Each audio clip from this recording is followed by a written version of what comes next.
నకిలీ ఈ స్టాంపుల కుంభకోణంలో నిందితులను అనంతపురం జిల్లా కళ్యాణదుర్గం పోలీసులు అదుపులోకి తీసుకున్నారు.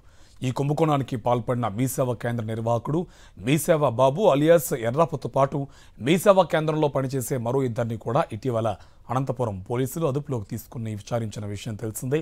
ఈ స్కామ్లో తమ ప్రమేయం లేదని కళ్యాణదుర్గం టీడీపీ ఎమ్మెల్యే అలిమినేని సురేంద్రబాబుకు చెందిన ఎస్ఆర్ కన్స్ట్రక్షన్ కంపెనీ ప్రతినిధులు మీసేవ బాబుపై అనంతపురం 2 టౌన్ పోలీసులకు ఫిర్యాదు చేశారు.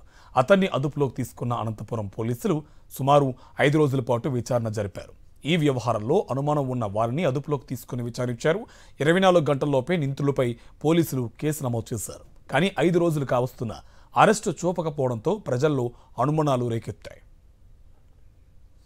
ఈ స్టాంపుల కుంభకోణంలో నిందితులను అరెస్టు చూపకపోవడంపై వారి కుటుంబ సభ్యులు ఆందోళన వ్యక్తం చేస్తున్నారు. పోలీసులు అరెస్టు చేశారా లేక స్థానిక ఎమ్మెల్యే అమిలినేని సురేంద్రబాబు అనుచరులు ఎత్తుకు వెళ్లారా అన్న అనుమానం ప్రజల్లో రేకెత్తుతుంది.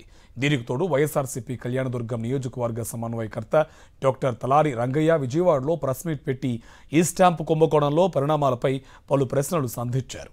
దీంతో పోలీసుల్లో కదలిక వచ్చినట్లయింది. ఈ నెల 26న ఈ కేసును అనంతపురం 2 టౌన్ పోలీస్ స్టేషన్ నుంచి కళ్యాణదుర్గానికి బదలాయించినట్టు పోలీసులు తెలిపారు.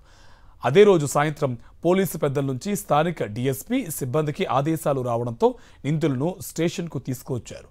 కళ్యాణదుర్గం డీఎస్పీ కార్యాలయంలో నిందితులను ఉంచి తమదైన శైలిలో విచారణ చేపట్టారు. నకిలీ ఈ స్టాంపు కుంభకోణంలో నిందితులను ఇవాళ లేదా రేపు అరెస్టు చూపే అవకాశం ఉంది. నిందితులను ఇప్పటికే కళ్యాణదుర్గానికి తీసుకొచ్చారని సమాచారం తెలియడంతో వారి కుటుంబ సభ్యులు, మీడియా ప్రతినిధులు డీఎస్పీ కార్యాలయానికి తరలివచ్చారు. అయితే కేసు తీవ్రమైందని, పోలీసు ఉన్నతాధికారుల నుంచి ఆదేశాలు ఉన్నాయని, ఎవరూ కార్యాలయం లోపలకు వచ్చేందుకు అనుమతి లేదని డీఎస్పీ రవిబాబు తెలిపారు. త్వరలోనే నిందితులను కోర్టులో హాజరుపరుస్తామన్నారు.